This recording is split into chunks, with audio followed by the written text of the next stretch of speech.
আমি এত বড় হয়ে গেলাম, কোনোদিন আমি এভাবে জল জমতে দেখিনি। এটাকে কি বলবো? আমার ঘরের ঠিক সামনেটা এই অবস্থা। আমি বিভিন্ন জায়গায় থেকেছি রেন্টে, কলকাতার বিভিন্ন এরিয়াতে থেকেছি। শুধু লোকেদের মুখে শুনতাম এখানে খুব জল জমতো, এখানে খুব জল জমতো। কখনো চোখে দেখিনি যে আমি যেসব জায়গায় থেকে এসেছি ওখানে জল জমেছে।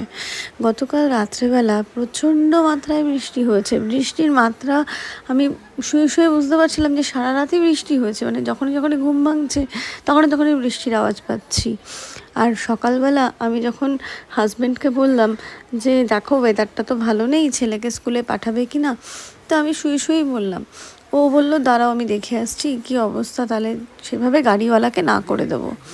যথারীতি বাইরে বেরিয়ে আমাকে বলছে তাড়াতাড়ি তুমি বাইরে আসো, একটা জিনিস দেখো, কিন্তু বলেনি কী অবস্থায় আছে।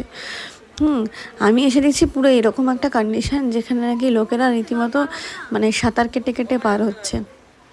অলরেডি মানে লোকেদের বাড়ির ডাস্টবিন নোংরা ভেসে সামনে দিয়ে যাচ্ছে। মানে আমি জানি না এই জল কী করে নামবে। দেখতে পেয়েছো হয়তো অটোটা পুরো ডুবে রয়েছে, মানে আধা ডুবে, চাকা ফাঁকা দেখা যাচ্ছে না। মানে এখনও মানে এখন এখন বাজে, আমি ভিডিওটা এখন এডিট করছি, এখন বাজে 10টা, সকাল 10টা।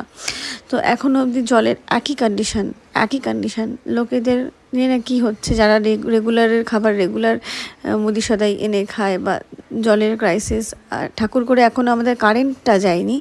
ওই দেখো একজন জল মাথায় করে ঘাড়ে করে নিয়ে যাচ্ছে, খাবার জল। মানে এরকম যদি কারোর হয়েছে, মানে যারা সত্যি সত্যি জিনিসগুলোকে ভোগ করেছে, তারা যে কতটা কষ্ট করে ভোগ করেছে সেটা আমি আজকে রিয়েলাইজ করছি। যে সত্যিকারের যদি এরকম জলের প্রবলেম হয়, মানে জল উঠে আসে, তাহলে কতটা কষ্ট হয়। যাই হোক, ভালো লাগলে লাইক কমেন্ট করে